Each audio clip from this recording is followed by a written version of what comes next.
Welcome to the next part of chemistry chapter atomic structure. In today's video we are going to talk about the structure of atom in detail, and also we are going to learn about some terms related with the subatomic particles of an atom.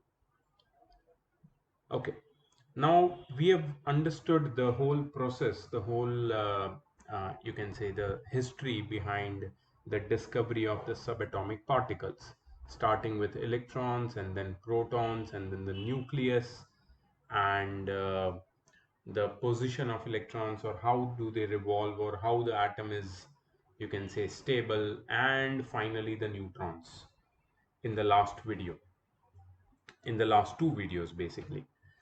So today we are going to talk about a bigger picture, which gives us, you can say, a greater or a bigger understanding regarding what an atom actually is. Okay. Now we all know by now that atom is built up of a number of subatomic particles. Okay. Let's see what they have to say. Modern theories about the atom include the existence of over 200 subatomic particles such as positron, neutrino, antineutrino, and so on. So just imagine we were at number 3, that is 3 subatomic particles: electrons, protons, and neutrons, right? But we are, in the modern theories, we are looking at more than 200 subatomic particles, namely positron, neutrino, antineutrino, and quarks, and so many. But these are part of modern or quantum physics. These are not part of your the basic, you can say, basic science or classical physics, or whatever you want to call it. You're studying chemistry right now, so basic chemistry, yeah, they are not part of uh, the uh, the the basics which you are studying right now, so you don't have to worry about them. Okay, so we know that there are electrons, protons, and neutrons inside an atom, and they are there for sure. It's not that they are also not there, they are there, definitely there. And to understand the, you can say, advanced physics or advanced you can say structure of atom, you must understand what are these electrons, protons, and neutrons. So electron has a symbol of E, whose superscript is 0, that is its mass, and subscript is -1, which is its charge, or it is also denoted by E minus. Its charge is -1. Its mass is 1 upon 1840 times the mass of a proton in atomic mass unit, and in grams its mass is 9.1 into 10 raised to -28 grams. Proton is denoted by H11. See, proton is nothing but a hydrogen nucleus. A hydrogen nucleus contains only one proton, no neutron. And if you talk about just hydrogen nucleus without its electron, then it is proton. So its mass is 1 and charge is +1. Okay. 1 atomic mass unit is its mass, charge is +1 electronic unit, and its mass in grams is 1.6 into 10 raised to -24 grams. Neutron is denoted by N10, where 0 is its charge and 1 is its mass in AMU. In grams, its mass is 1.6 into 10 raised to -24 grams. Not exactly as equal to proton, little greater than proton, but that's okay. You can, that's all right. If you can, you want, you can compare their masses and you can tell that they both have same masses. Doesn't make any difference. Okay. There are two structural part of an atom. Two structural part of an atom. The nucleus, which is in the center and which is extremely small, relatively in size with in comparatively in size with the size of the whole atom. That means the nucleus is situated in the center part and it's a very dense part. And the empty space in which there are imaginary paths in which the electrons revolve, which are known as orbits or shells. Okay. Nucleus contains protons and neutrons, collectively called nucleons. You might want to note that down. Neutrons and protons are collectively called nucleons. They are found in the central part or nucleus of an atom, and orbits are the imaginary paths where electrons revolve with fixed velocity, which has got fixed energies around the nucleus. Okay, the first term associated with an atom, how to identify an atom, how to identify different atoms of different element with the help of their atomic number. Like in your classroom, every student has their roll number. In the similar way, in periodic table, every atom of every element is known by its atomic number. So what is an atomic number? An atom of an element has its own characteristic number, its own roll number. That is the number of protons in its nucleus, which is equal to the number of protons in its nucleus, which distinguishes it from the atoms of other elements. This characteristic number, which is the number of protons, is called the atomic number of the element. Atomic number is denoted by capital Z. The atomic number is therefore equal to the number of electrons in the atom of an element, as well uh, since in a neutral atom. Okay, just a moment. What did they say? The atomic number is therefore equal to the number of electrons in the atom of an element as well, since in a it is a neutral atom. Yes, correct. So since atom is electrically neutral, the number of protons are also equal to the number of electrons. And since the number of protons and electrons are equal, the atomic number is also known as is also equal to number of protons, which is equal to the number of electrons.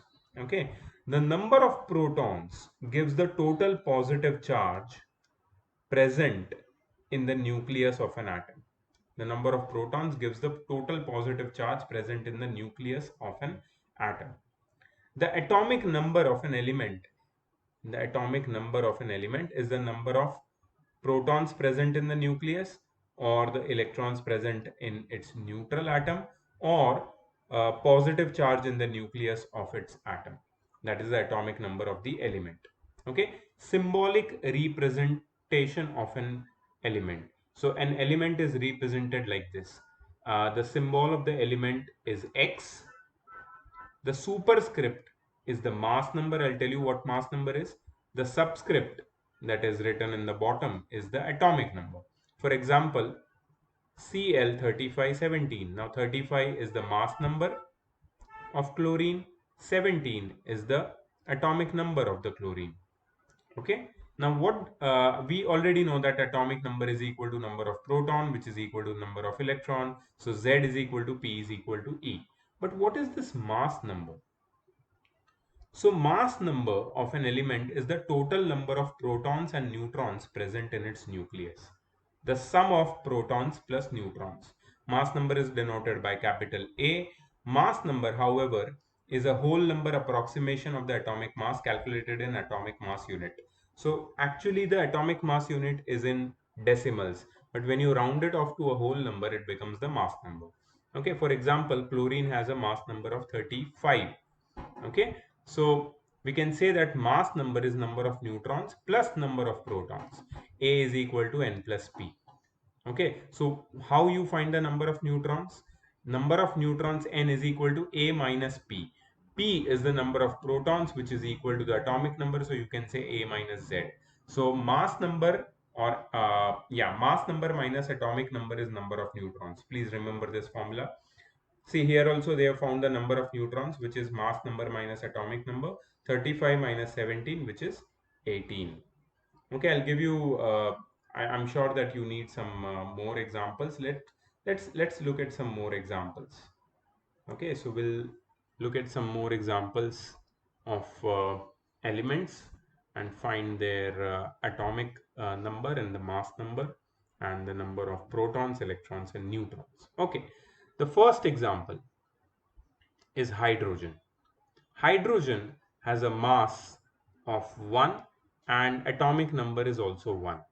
Okay, so what does this represent? This says that the atomic number of hydrogen is 1, the mass number of hydrogen is 1, the number of protons in hydrogen is 1, the number of electrons in hydrogen is 1, and the number of neutrons, which is mass number minus atomic number, that is 1 minus 1, which is 0. It does not have any neutrons. Okay, let's talk about helium. Helium has a mass of 4 and its atomic number is 2. So the atomic number is 2. It's always written in the subscript. Mass number is written in the superscript, which is 4. Number of protons, which is equal to the uh, atomic number, which is 2. Number of electrons, which is always equal to the number of protons, that is also 2. Number of neutrons, which is mass number minus atomic number, which is 4 minus 2, which is 2. Right? So if you know the symbol, of an element with its atomic number and mass number, you can figure out all the things. You can find the number of protons, electrons, and neutrons. That's what you need to learn. Okay, so I'm going to take few more examples to make it very, very clear to you. Okay, next I'm going to talk about, let's say, oxygen. Oxygen has mass number of 16 and atomic number 8. Okay, so the atomic number is 8, the mass number is 16. So we can say that the number of protons is equal to the atomic number, which is 8, number of electrons, which is equal to the number of protons, which is also 8, and number of neutrons is equal to mass number minus atomic number, that is 16 minus 8, which is equal to 8. Clear? So that's all about oxygen. Now let's talk about, let's say, nitrogen. Okay, nitrogen has a mass of 14 and atomic number is 7. Okay, so nitrogen's atomic number is 7, its mass number is 14, its number of protons is equal to the atomic number, which is 7, number of electrons is equal to the number of protons, which is also 7. Number of neutrons is mass number minus atomic number, 14 minus 7, which is also 7. Okay, now let's take example of some metals. How do you feel about that? We have not talked about any metals till now. Okay, let's take an example of, let's say, sodium. Sodium has a mass of 23 and its atomic number is 11. Okay, in some books you might see that it is written as 2311 or it is written as 2311. Doesn't make any difference. Different books have different writing styles. The superscript remains the mass number and the subscript remains the atomic number. Okay, doesn't make any difference. So the atomic number is 11 and the mass number of sodium is 23. That means the number of protons in sodium is equal to the atomic number 11. Number of electrons is equal to the number of protons 11. Number of neutrons is mass number minus atomic number 23 minus 11, which is 12. Right? So you must be wondering that how will remember all this, because we don't know the atomic numbers and mass number. We have a list, don't worry. In your textbook also there must be a list of all the elements with their respective mass numbers and atomic numbers. So memorize uh, you must memorize symbols and atomic number and mass number of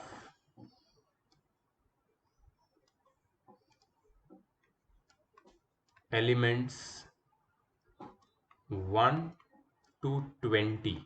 Now you must be wondering what is 1 to 20. This 1 and 20 are nothing but the atomic numbers. Okay, like I told you, the roll number 1 is hydrogen and roll number 20 is calcium. So 1 to 20, all the 20 elements, their symbols, their atomic number and mass number you must memorize, so that you can express these 1 to 20 elements in this format, in this standard form. And if you can express them in this standard form, you can easily find out their atomic number, which you already know, their mass number, their number of protons, electrons, neutrons, which is, you can say, compulsory. Okay, you cannot do anything without that, because if you memorize these you can say relations, then you can easily figure out the next topic, which is electronic configuration. Okay, so now this is clear, what is atomic number and what is mass number, right? Okay, now let's talk about Bohr-Bury scheme. What is Bohr-Bury scheme? It is the principle on which the distribution of electrons in orbits is based. The distribution of electrons in the orbits is based on Bohr-Bury scheme. So distribution of electrons in different shells is called electronic configuration. Okay, distribution of electrons in different shells or orbits of an atom. It was suggested by Bohr, Niels Bohr and Bury. I think John Bury or someone. Okay, so there are few rules. There are a few rules. Okay, we must memorize these rules, and questions on based on these rules can also be asked. So the distribution of electrons in different shells is called electronic configuration. They might also ask you the definition of electronic configuration.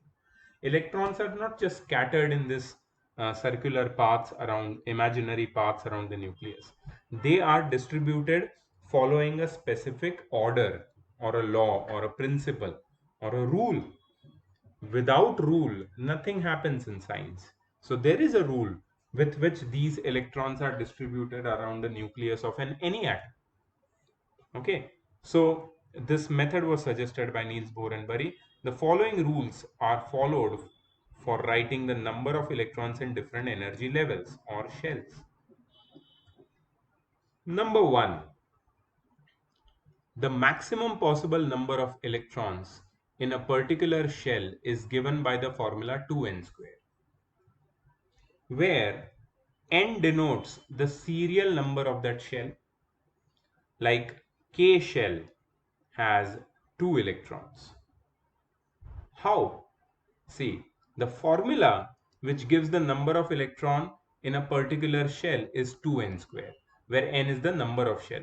So in K shell, remember that in yesterday's class, in last video, I told you that the shells were named K, L, M, N, O, P and so on, or they were numbered 1, 2, 3, 4. So K is number 1. L shell is number 2 shell, M shell is number 3 shell, and so on. So how many electrons can be accommodated in the first shell or K shell? Okay, it is given by the formula 2n square, where n is the number of shell. Now we know that number of shells is 1. The first shell has how many electrons? 2 into 1 square.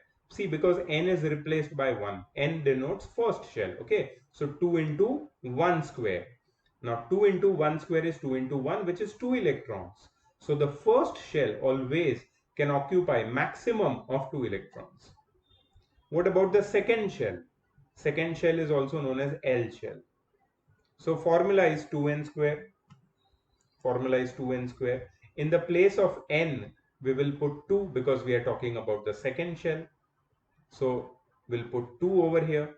2 multiplied by 2 square, 2 into n square, or 2 into 2 square, that is 2 into 4, that is 8 electron. That means the second shell can consist maximum of 8 electrons. Third shell is M shell. M shell has how many electrons in it? It has 2 into 3 square, that is 2 into 9, that is 18 electrons. Third shell has how many electrons? 18 electrons. Fourth shell, N shell, has how many electrons? 2 into 4 square, because it's the fourth shell, right? So fourth shell, N shell, has got 2 into 4 square, 2 into 16, that is 32 electrons, and so on. So you can easily find out how many electrons, maximum electrons, can be accommodated in the seventh shell. Can you guess that? For seventh shell, you find, for finding the number of electrons which can be accommodated in the seventh shell, you will do 2 into 7 square, that is 2 into 49, that is how many electrons? 98 electrons. But do seventh shells exist? Do they exist? That is the question.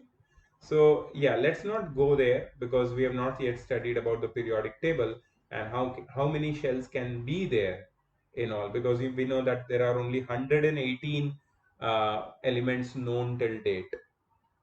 So we don't know whether 7 shells are required or not.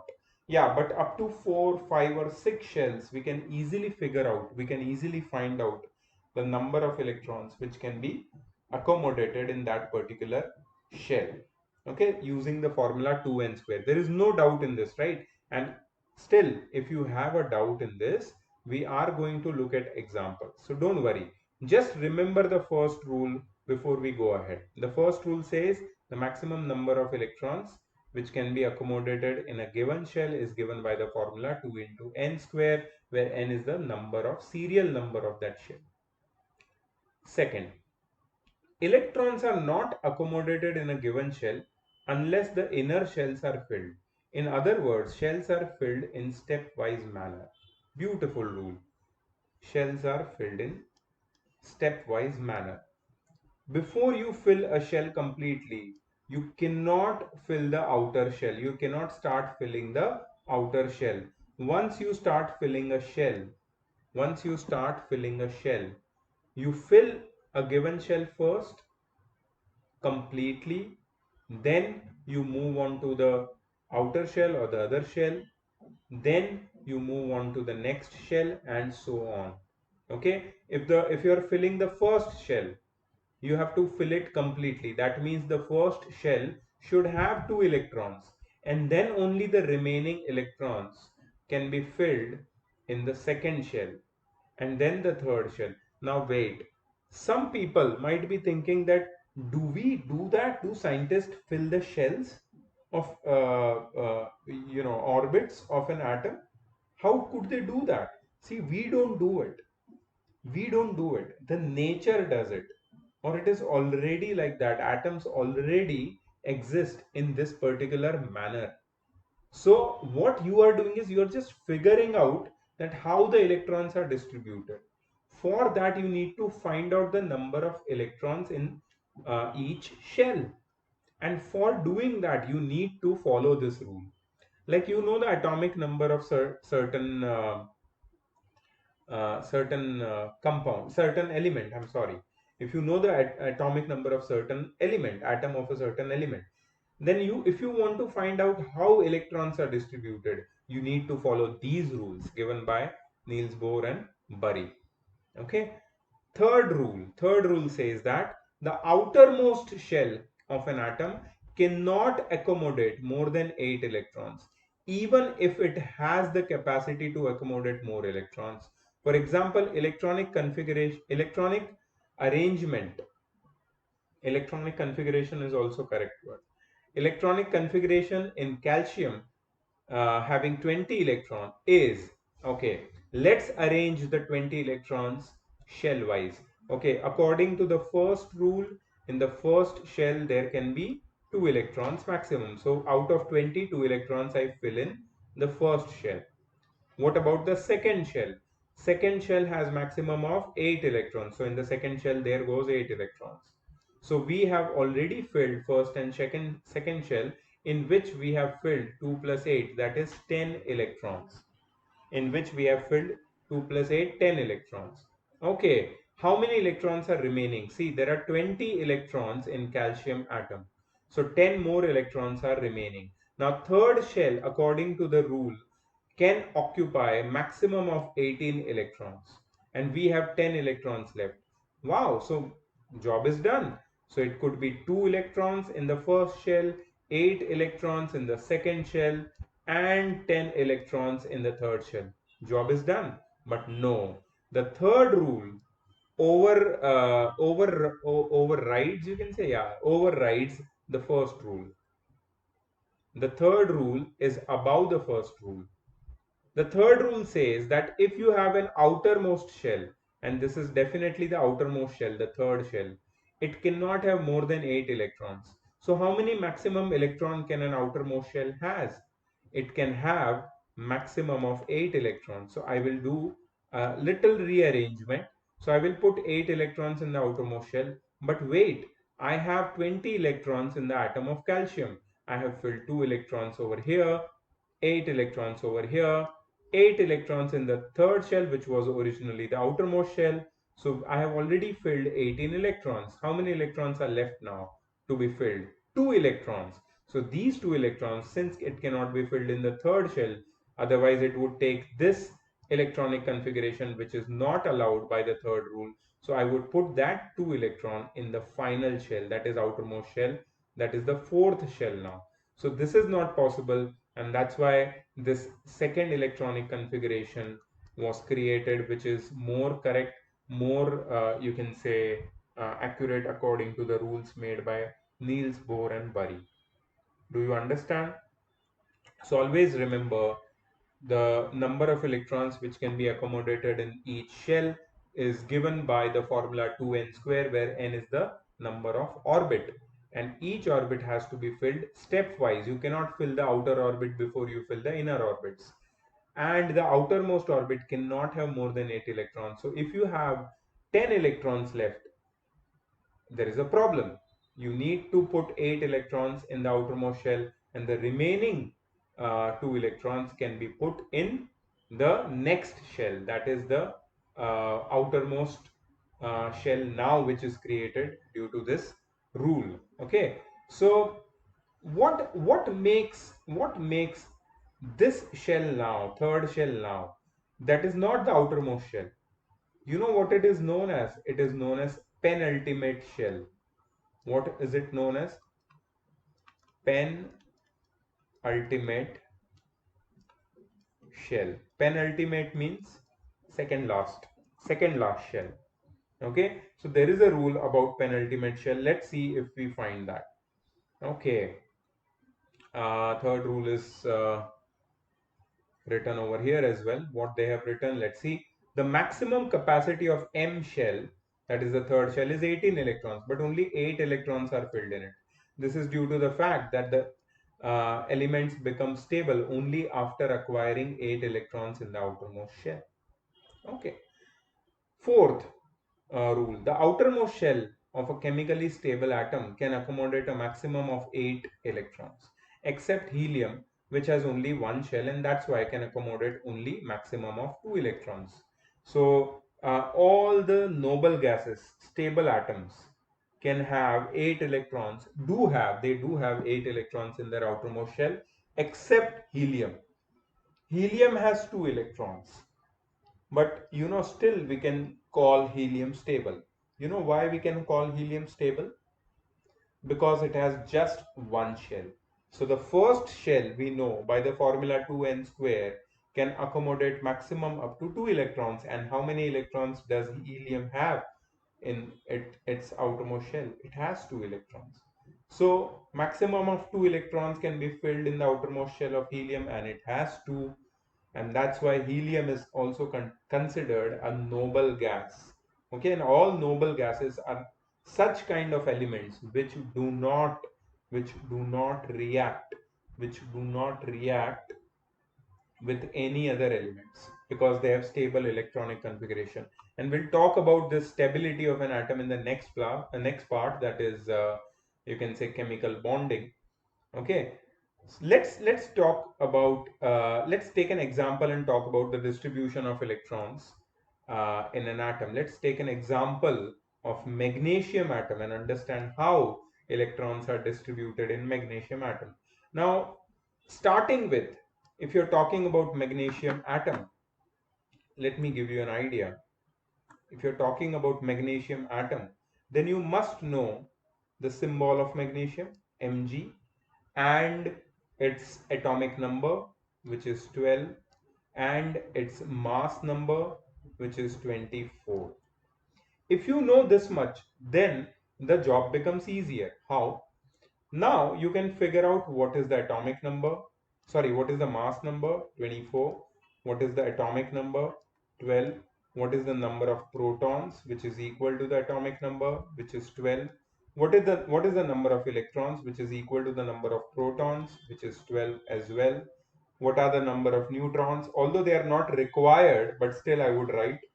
Uh, for finding electronic configuration, number of neutrons are not required, but still I would find. Uh, at mass number minus atomic number, 24 minus 12, which is 12.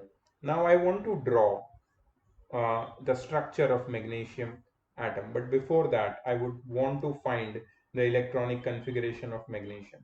So magnesium has an electronic configuration of, let's say, the number of electrons in magnesium is 12. So the first shell of magnesium will have how many electrons? Answer yourself. It will have 2 electrons. Why? Because the rule says, rules of electronic distribution or electronic configuration, made by whom? Made by Bohr and Bury.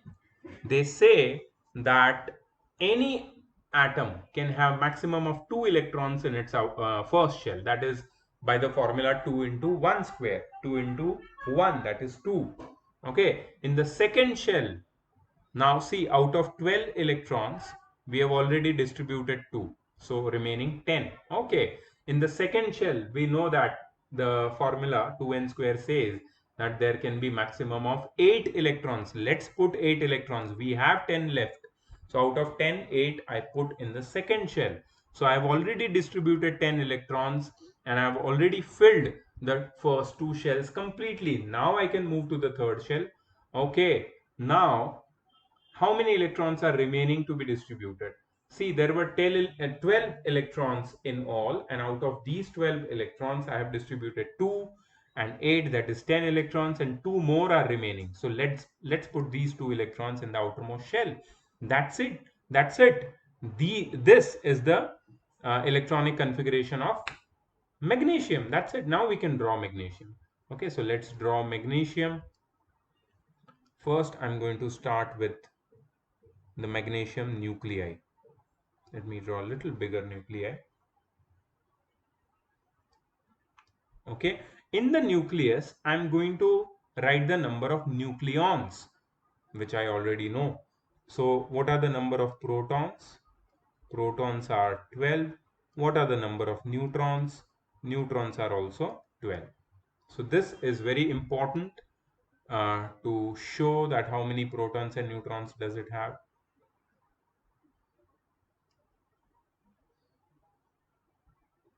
Okay, so that's the first shell. Okay, now you must be thinking that why did I make this? Why did I make the nucleus so large? Okay, let me make it a little small. I just made it large just for the representation purpose. Okay, it is not this large. Nucleus is very small. We understood yesterday. If there is a football field, in the middle of football field, a small p is placed. That p gives you the ratio of the nucleus with the size of an atom, which is comparable to the whole size of football field. So in the first shell, there are 2 electrons. Let me distribute 2 electrons. So this will be the first electron, and this will be the second. Okay, let me make the first shell also a little smaller. Okay, let me make one more shell, the second shell.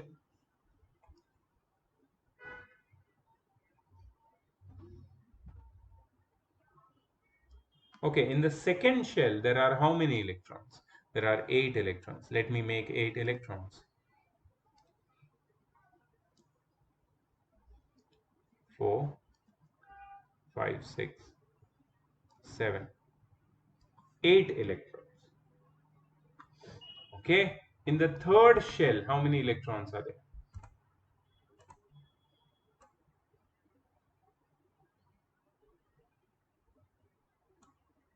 Okay, so this is the third shell, and in the third shell, it shows the electronic configuration shows that there are 2 electrons. So one I'm going to put over here and one over here.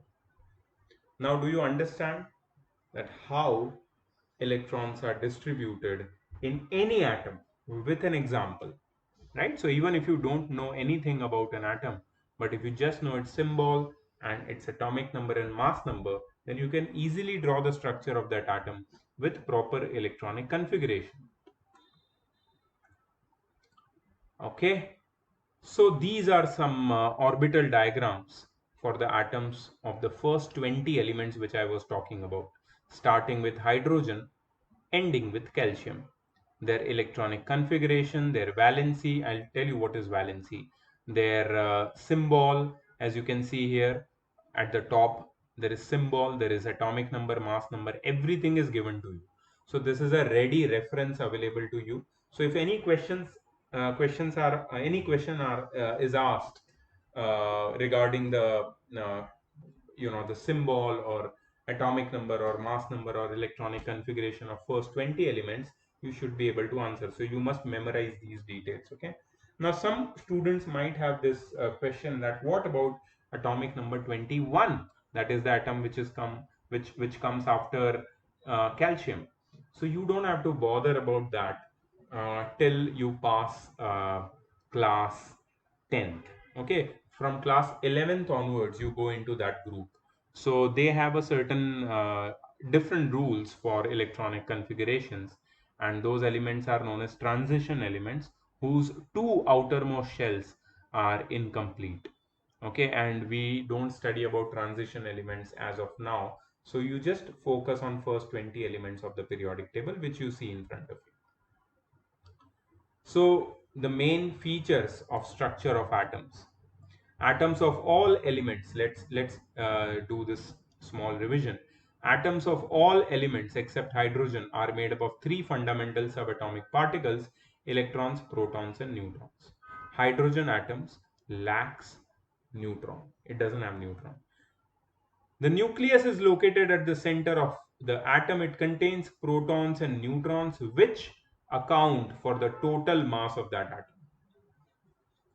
The nucleus is positively charged due to the presence of protons in it. The electrons are outside the nucleus and have negligible mass. The number of electrons in an atom is equal to the number of protons in it. Hence, the atom is electrically neutral. The electrons revolve rapidly in fixed circular paths around the nucleus. These circular paths are called energy levels, shells, or orbits.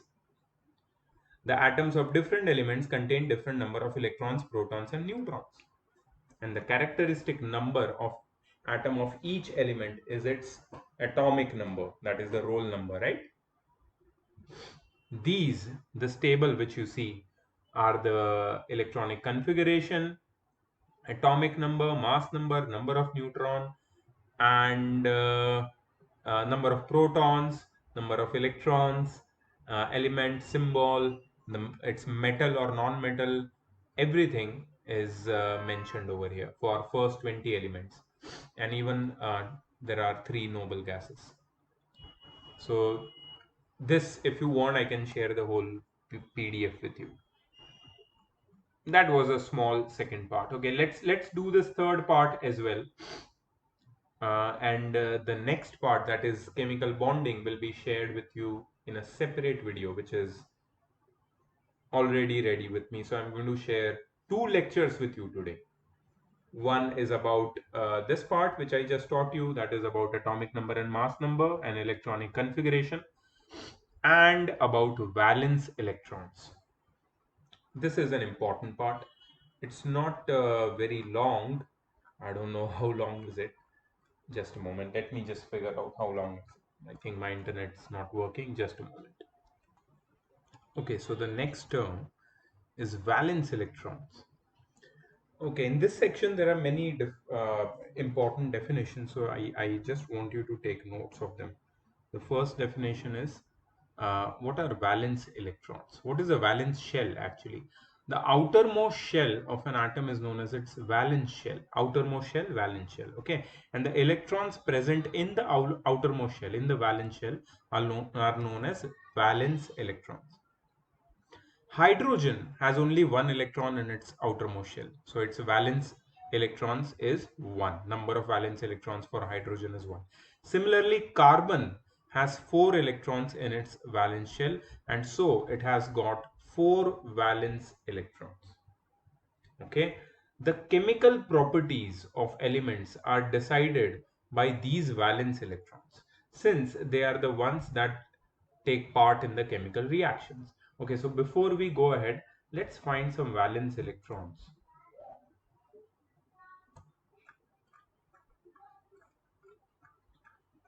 Yes, so we had taken these examples. So let's find the number of valence electron, and for finding the number of valence electron, we need to figure out the electronic configuration. So hydrogen's electronic configuration is just 1, and its number of valence electron is also 1. Helium's uh, outermost shell or one shell contains 2 electrons, so its electronic configuration is 2, and number of valence electron for helium is also 2. For oxygen, the number of electrons is 8, and they are distributed as 2, 6. 2 in the first shell, 6 in the next shell. So its number of valence electron is 6. For nitrogen, the number of valence electron is 2, 7. Oh, I'm sorry, 2, 5. 2, 7 is fluorine. 2, 5. So the number of valence electron is 5. Electronic configuration is 2, 5. Okay, for carbon, the mass, atomic mass is 12, atomic number is 6. So Z is 6, A is 12. So number of protons is equal to Z is equal to 6. Number of electrons is equal to number of protons, which is equal to 6. Number of neutrons for carbon is equal to A minus Z, which is equal to 12 minus 6, which is 6. Okay, now one thing you should know, that for carbon, since the number of electron is 6, the electronic configuration would become 2, 4. So number of valence electron for carbon is 4. Okay, let's find out what about sodium. Sodium has the electrons, total number of electrons 11, and therefore the electronic configuration will be 2, 8, 1, right? So number of valence electron in sodium is 1. What about magnesium? We already know the electronic configuration. Can you tell me the number of valence electrons? Yes, it is 2. Okay, so electrons present in the outermost shell is the number of valence electron. They are known as number of valence electrons. Okay, so what about valence electron? So they told you that these valence electrons are are the factors which decide the chemical properties of elements. Okay, so these valence electrons, they are the ones who take part in the chemical reaction, and that's why these valence electrons, the number of valence electrons, are very important. They decide the chemical properties of an element. The elements with the same number of electrons in the valence shell show similar properties. Those with different number of valence electrons so show different properties. This we are going to study in periodic table. Elements which have valence electrons 1, 2, or 3, except hydrogen, are metals. See, hydrogen has one electron in its outermost shell. But apart from hydrogen, except hydrogen, all other elements which has 1, 2, or 3 electrons in its outermost shell, that is 1, 2, or 3 valence electrons, are metals. If you don't believe, let's look at the table and figure out. Okay, so let the hydrogen be let the hydrogen not be in this list because it's not a metal. We know it has one electron, still it's not a metal. So what about lithium? It has one electron in its outermost shell. Beryllium. What about boron? Boron is not metal. So boron is a non-metal which has three electrons in its outermost shell. So boron is also an you can say exception. Okay, lithium and beryllium are metals. What next? Okay, next comes sodium, magnesium, aluminium. Sodium, magnesium, aluminium. How many electrons in the outermost shell? 1, 2, and 3 respectively. Are they metals? Yes, definitely they are metals. What about what next? Next is potassium, calcium.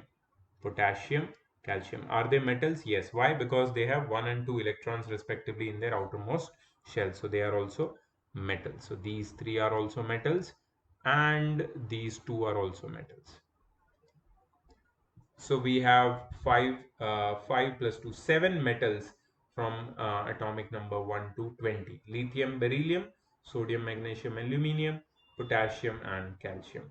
Right? Because they have 1, 2, or 3 electrons in their outermost shell. Which are the exceptions? The exceptions are boron. It has got 3 electrons in its outermost shell, 3 valence electron, and hydrogen. It has got 1 electron, 1 valence electron, but still they are non-metals.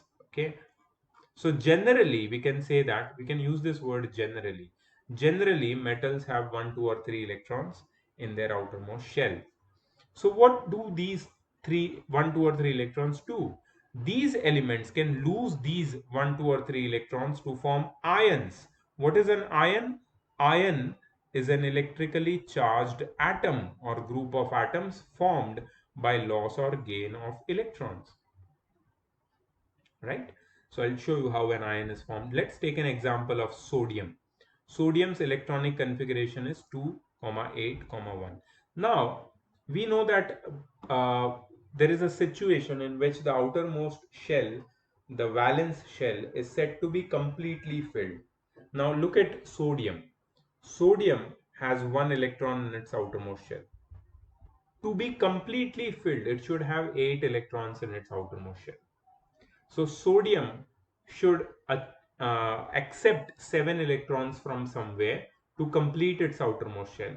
But to accept 7 electron becomes very, very difficult for sodium. We are going to learn this in the next part. That is how ions are formed in detail. But for now, I should tell you this, that sodium chooses to lose one electron. Sodium chooses to lose one electron. It is easier for sodium to lose one electron rather than gain 7 electrons. So when it loses one electron from its third shell, only 2 shells are left in it and its electronic configuration becomes 2, 8. Now, whose electronic configuration is 2, 8? 2, 8 is the electronic configuration of neon, and sodium tries to become like neon by losing one electron. And what is neon? Neon is a noble gas. And what do noble gas do? Or what characteristic do they possess? Noble gases are inactive, chemically unreactive. They are noble, they are stable. So to achieve stable electronic configuration, sodium decides to let go of its one electron. Not only sodium, all the metals which I have marked over here, who has got 1, 2, or 3 electrons in their outermost shell, they all behave similarly. They all chooses they all choose to lose their valence electrons, which are just 1, 2, or 3 electrons. For all the metals, it is easier to lose 1, 2, or 3 electrons which are present in their outermost shell, that is their valence electrons. Okay, so metals behave in this peculiar manner. They lose electrons and they acquire positive charge. You see over here the sodium metal has acquired positive charge. Now how does this sodium metal acquire positive charge. If you look at this atomic structure of sodium, I'll explain you.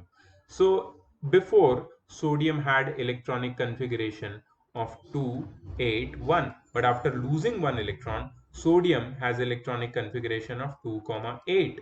Initially sodium had 11 electrons and 11 protons. It was electrically neutral, but after losing one electron, it has got 10 electrons and 11 protons. Now do you see that sodium has got one proton more than electron, one extra proton? So this one extra proton has got a unit positive charge on it. So the whole sodium atom acquires a unit positive charge, which is known as a positively charged ion or a cation. Okay, remember this one. These elements can lose electrons to form ions, which are known as cations, which are positively charged and are called cations. So sodium atom loses one electron and gets converted into sodium ion or sodium cation. Is that clear? Okay, what about, okay, what one more characteristic? They are good reducing agent. Now I'm not going to go deeper into this reducing and oxidizing stuff over here. We will learn that in class 10th. Okay, but I want to now shift your focus to non-metals. What do non-metals have in common? Non-metals, they have 4 or 5 or 6 or 7 electrons in their outermost shell or valence shell. That means non-metals generally, they do have 4 5 6 or 7 electrons in their outermost shell. For example, let's take some example. 4 5 6 7, which are these elements: carbon, nitrogen, oxygen, fluorine. Non-metal, non-metal, non-metal, non-metal. Yes, so they are all non-metals, elements having more than 3 electrons in their outermost shell, that is 4 5 6 or 7 electrons in their outermost shell, are known as non-metals. So you might have this question in your mind, that what about neon? What about neon? What is neon? Is neon a metal or a non-metal? It is not. It is neither, actually.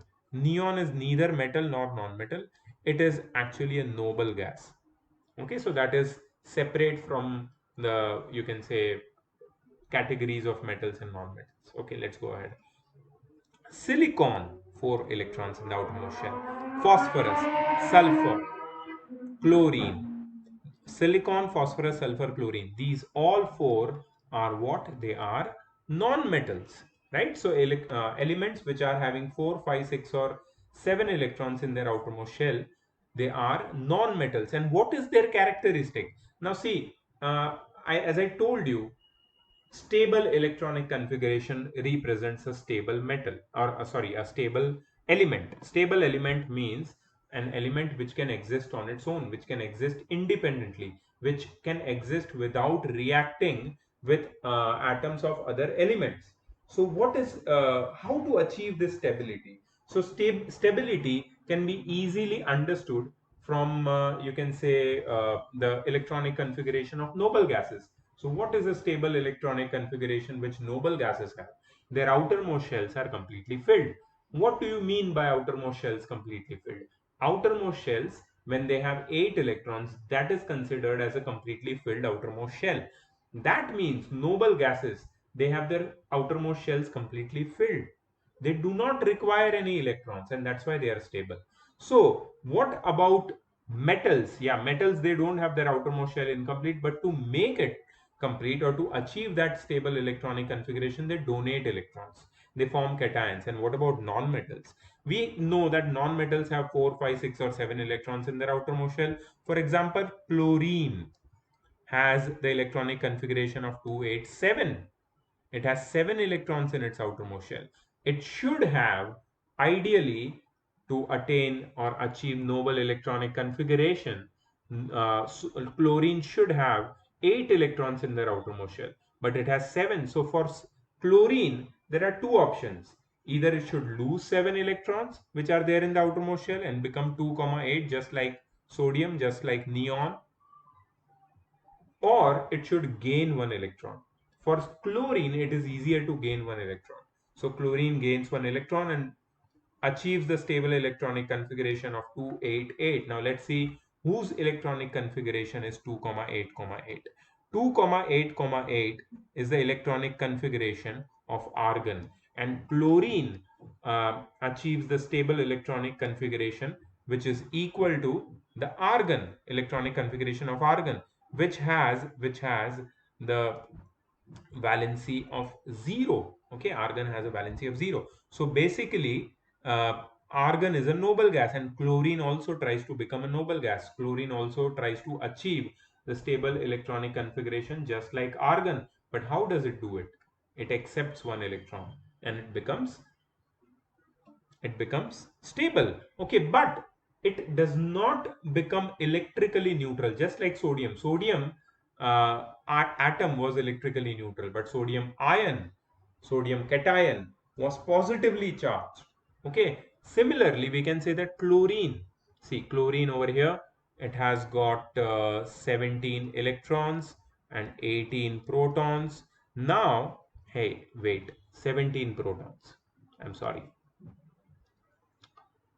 chlorine has got 17 protons and 17 electrons. After accepting 1 electron, it has got 18 electrons and 17 protons. 18 electrons and 17 protons. Now we know that electrons are one more than the number of protons. That means the chlorine will acquire a unit negative charge, which is known as a chlorine anion, a negatively charged chlorine atom or chlorine anion with a unit negative charge.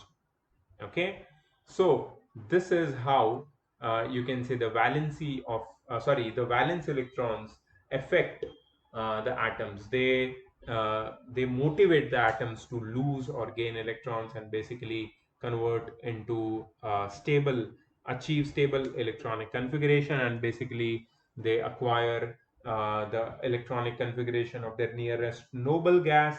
And we are going to study in detail about this topic further in the next part.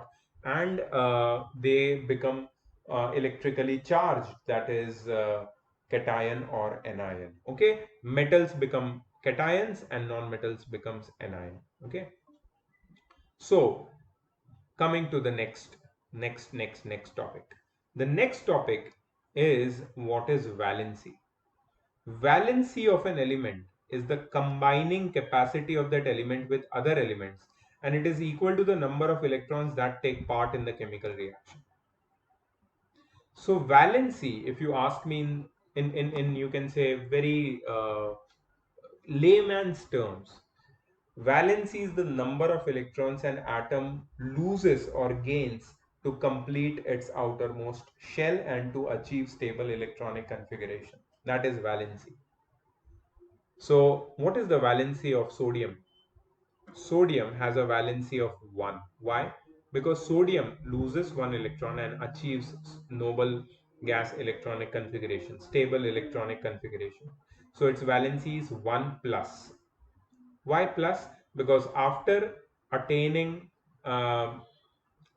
noble gas configuration or stable electronic configuration, it acquires a positive charge. Or you can say that it is letting go of its electron. When you let go of negative charge, you become positive. Yeah, so that's the idea, that's the philosophy which you have to remember. If you let go of your negativity, you become positive. That's why sodium, because it is letting go of its electron, 1 electron in the outermost shell, it is acquiring a unit positive charge, and that's why its valency is 1 plus. So what is valency? Valency is the number of electrons which are donated or accepted in order to complete the outermost shell and to achieve stable electronic configuration by any element. Okay, what about the valency of chlorine? Now chlorine accepts 1 electron to complete its outermost shell. So when chlorine accepts 1 electron in its outermost shell, it achieves the stable electronic configuration of 2, 8, 8. So its valency is 1 minus. Why 1 minus? Because it is accepting electron. How many? 1. So its valency is 1, but plus or minus? Minus. Why? Because if you accept negativity, you become negative. Chlorine is accepting negativity. What is negativity? Electron. Why is electron negativity? Because electron is a negatively charged particle and chlorine is accepting that negativity. So chlorine becomes a negatively charged ion or anion. That's why we can say that chlorine has got a valency of 1 minus. So that is the valency. Okay.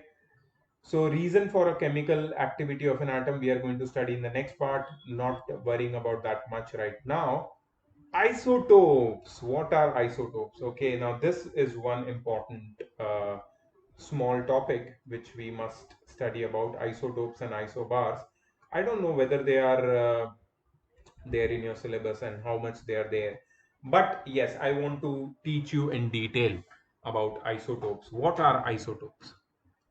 See, it is noticed that two atoms of the same element contain the same number of protons, but they may differ in their number of neutrons. Two atoms of the same element contain the same number of protons, but their neutrons can be different. Why? Somebody might have this question in their mind. Why? It is because they occur in nature in these different forms. It is naturally so. It is not due to any specific reason. Okay, in nature we find atoms of the same element occurring with different physical properties. Some are heavier, some are lighter, some have more neutrons, some have less neutrons, but because they are atoms of the same element, they have same number of electrons and protons. We will see look at the example, don't worry about that. But this is how it happens in nature. However, the electrons, protons and neutrons are arranged in the same way and gives the atoms identical chemical properties. The chemical properties of these atoms are same because the number of protons and electrons are the same, but the number of neutrons are different. So that makes their physical properties little different from each other. An element showing similar chemical properties but possessing different mass is said to represent isotopy. And कौन सी टोपी? Isotopy. अच्छा, and sorry for that joke. And the variety of the atom is called isotopes. So isotopes may be defined as atoms of the same element having the same atomic number but different mass number. इसको learn कर लेना. Isotopes may be defined as atoms of the same element having same atomic number but different mass number. Isotopes may be defined as atoms of the same element having same atomic number but different mass number. Examples. Number one example, hydrogen. Number of isotopes, 3 isotopes it has. Hydrogen 1 1, hydrogen 1 2, hydrogen 1 3. What do you mean by that? Each of them has atomic number 1. Each of them has number of proton 1. Each of them has number of electron 1. But the first one has 0 neutron. The second one has 1 neutron and the third one has 2 neutrons. So this hydrogen, which has 3 different types existing in nature, this hydrogen has got 3 different names according to its isotopes. The first isotope of hydrogen is known as protium. What is protium? It has nothing to do with protein. Okay. Protium has 1 electron, 1 proton, atomic number 1, but 0 neutron. So mass number is 1. Second isotope of hydrogen is deuterium. Deuterium has 1 electron, 1 proton, 1 atomic number. See, atomic number, number of electron, proton, all same in all 3 of them. So they are all chemically same. But yes, number of neutron in deuterium is 1. So its mass number is 2, little heavy hydrogen. Tritium has a number of electron, number of proton and atomic number 1, but the number of neutrons is 2, hence the mass number is 3, little more heavier. So these are the 3 isotopes of hydrogen which are known as protium, deuterium and tritium. What about carbon? Carbon has also got 3 isotopes. And what are these 3 isotopes? See, represented like this. The first isotope of carbon has 6 neutrons. Yeah, of course, 6 electron and proton, they are common in all the 3 carbon isotopes. But yeah, first one has got 6 neutrons.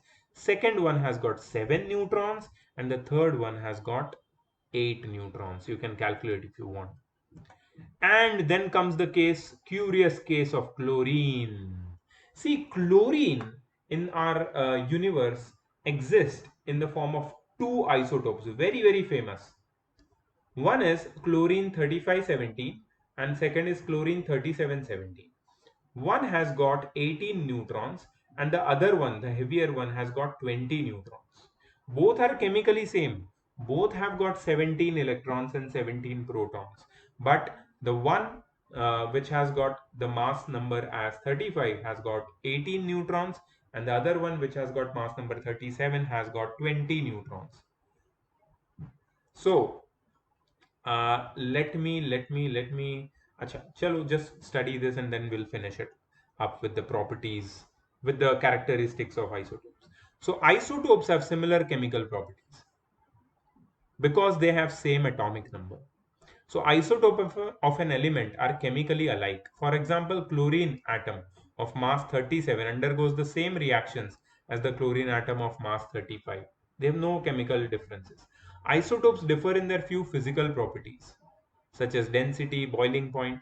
Physical parameters depend on the atomic mass or mass number.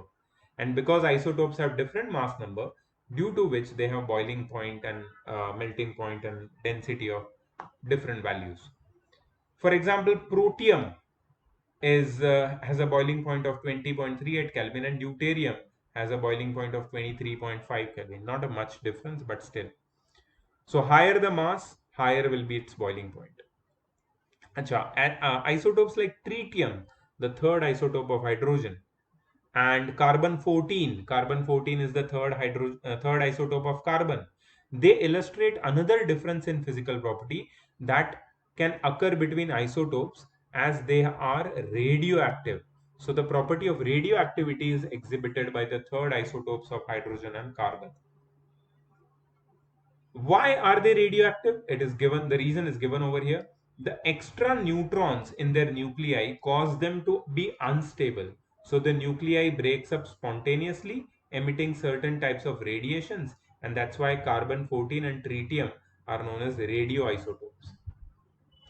The spontaneous decay of unstable radioisotopes is known as radioactivity.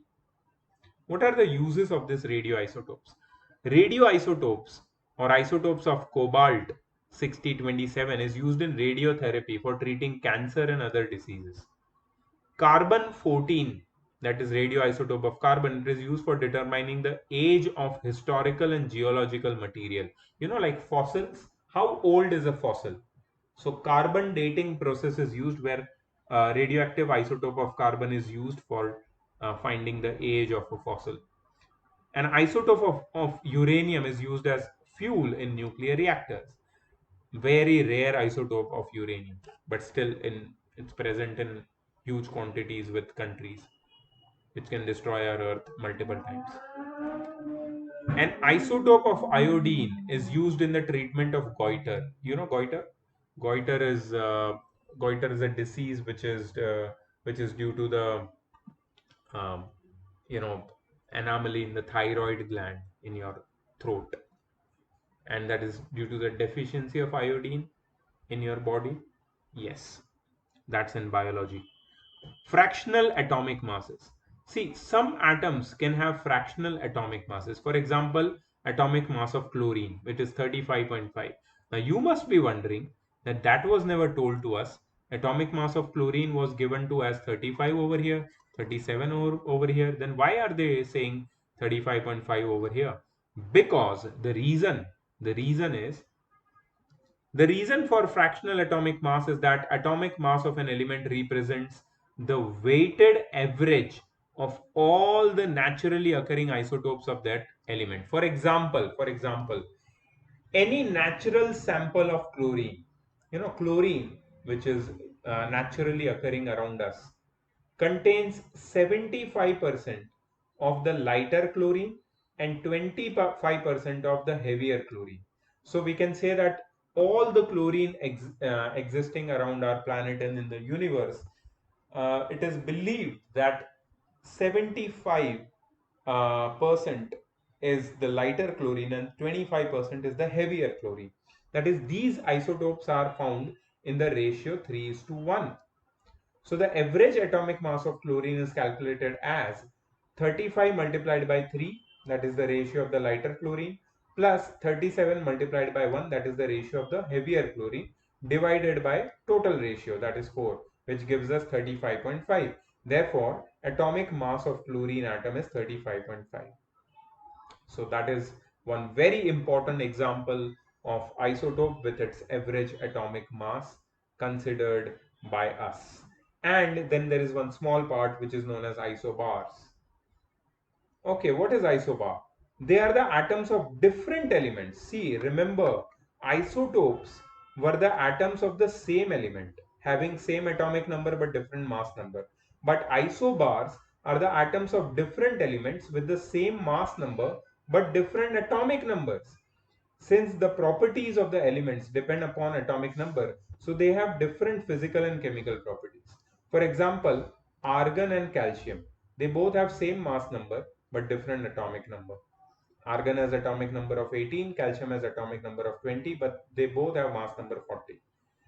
Then chromium and iron. Chromium and iron, they both have mass of 54, but their atomic numbers are 24 and 26 respectively. So these are known as isobars. There are other examples also, but not important to know as of now.